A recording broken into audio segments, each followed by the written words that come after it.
The Vegas Golden Knights have advanced to the conference final for the fourth time in 6 years. Chris Gawlik of Locked On VGK is here to talk about how they got here and what their prospects are moving forward. Next on the Locked On Road to the Stanley Cup.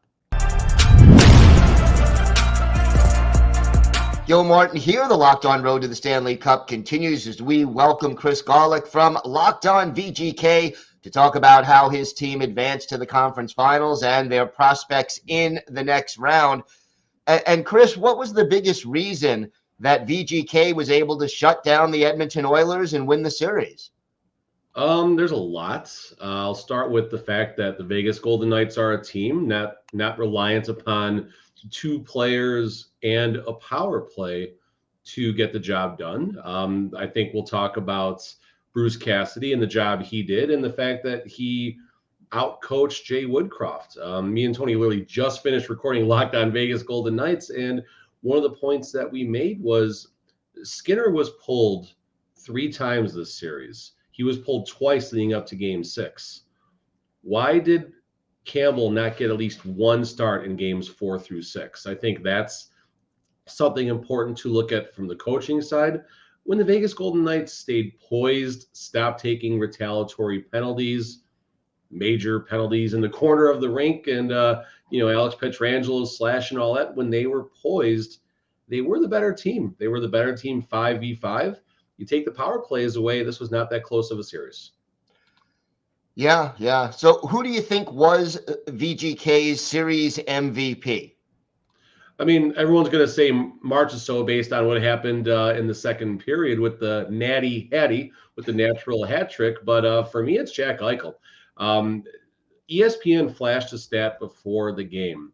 The Vegas Golden Knights with Jack Eichel on the ice in 5v5, 5-on-5 situations, there was 8 goals scored in the series. The score advantage for the Vegas Golden Knights was 7-1. Now, after the final game of the series, that differential, and my son Chris coming to say hi, that differential opened up to 10-1 Vegas of the 11 goals that were scored in 5-versus-5 situations with Jack Eichel on the ice. Jack Eichel now has 14 points throughout the playoffs. He is lightly and quietly playing at a Conn Smythe pace. Can you imagine? Let's just get crazy for a second, folks. I know there's a lot of hate for Jack Eichel out there, but can you imagine for 1 second if the Golden Knights were fortunate enough to win the Stanley Cup, if Jack Eichel won the Conn Smythe? That would break the internet forever. But a lot of happy VGK fans if that happened. Oh yeah, we'd love it. Was there a potential weakness that was exposed by the Oilers that VGK will need to address heading into the conference final?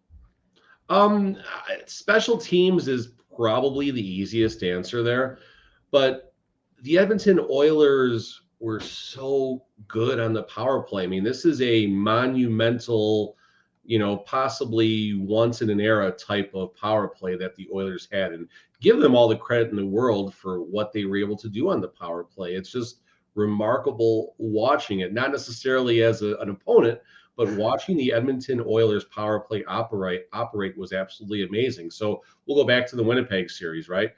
VGK special teams were not very good then either. So that was something we talked about prior to the playoffs. You asked me, what will make or break, I guess, the Vegas Golden Knights, and special teams is the answer. Special teams still remains the answer. That could hurt us greatly down the stretch if we can't get that in order against Seattle or Dallas, depending on the outcome of Game 7. Any idea how to fix the PK? What can they do to make it better? It's been getting better throughout the series. They've been scoring goals. One of the key moves was switching Marchessault and Riley Smith.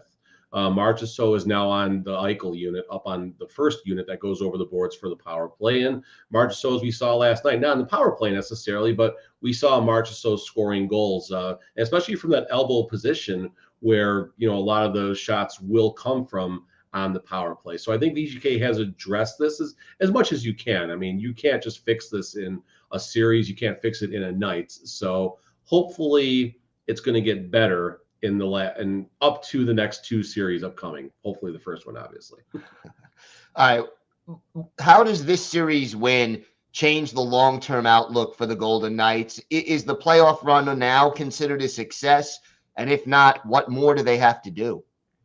I think if so, going back to the start of the season, myself and Tony with Locked On Vegas Golden Knights, we felt the Golden Knights were a comfortable playoff team, meaning they would be right around that second or third spot in the division most of the season, and then possibly make a run. But none of us had Vegas winning the division, and obviously being in the spot that they are in the West, leading the West, of course.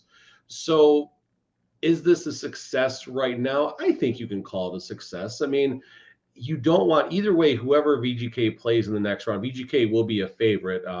If they play the Dallas Stars, they're probably like minus 120. Dallas is probably even money. If we play Seattle, that gap can be as big as, minus 170 to minus 180. So you don't want to lose to either team, of course. I mean, especially if you're favored, right? But I think if Seattle were to advance and defeat the Vegas Golden Knights, I think that would feel like a failure of a season. Whereas if it was the Stars, it would hurt, not to make it to the Cup final for the second time in our first 6 seasons. I don't mean to say that to brag. It's just, as a longtime hockey fan, I cannot wrap my head around that. I was a Chicago Blackhawks fan before I moved out here. I'm still a Blackhawks fan, but the Golden Knights are my first love. And I went through a lot of pain, being a Blackhawks fan in the 2000s and stuff like that, and then just moved to Vegas when all the fun happened. So, there will be a tough time ahead for the Vegas Golden Knights, but I don't think it's going to be in the next few seasons.